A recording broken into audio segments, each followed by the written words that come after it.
بسم الله الرحمن الرحيم. ولا تحسبن الله غافلا عما يعمل الظالمون إنما يؤخرهم ليوم تشخص فيه الأبصار مهطعين مقنعي رؤوسهم لا يرتد إليهم طرفهم وأفئدتهم هواء وأنذر الناس يوم يأتيهم العذاب فيقول الذين ظلموا ربنا أخرنا إلى أجل قريب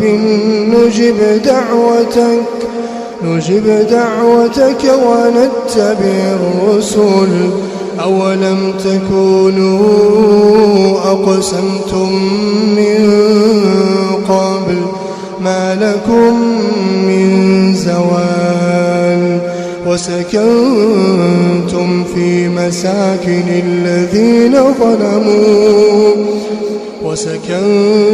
في مساكن الذين ظلموا أنفسهم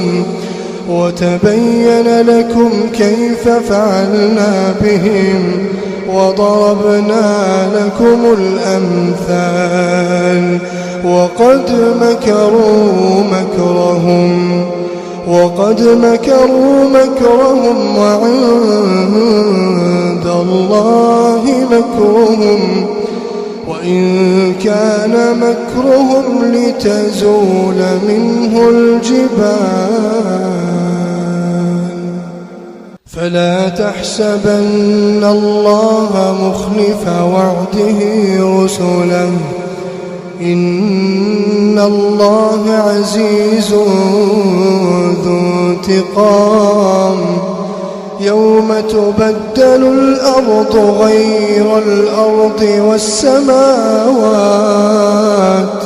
وبرزوا لله الواحد القهار يوم تبدل الأرض غير الأرض والسماوات وبرزوا لله الواحد القهار وترى المجرمين يومئذ مقرنين في الأصفاد سرابيلهم من قطران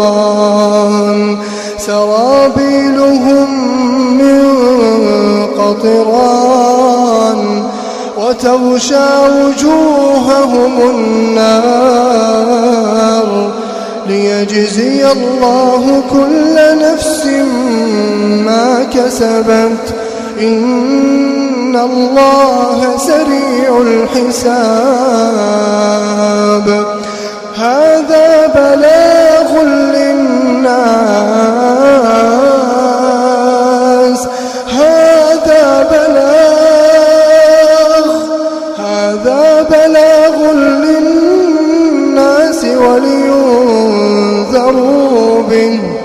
ولينذروا به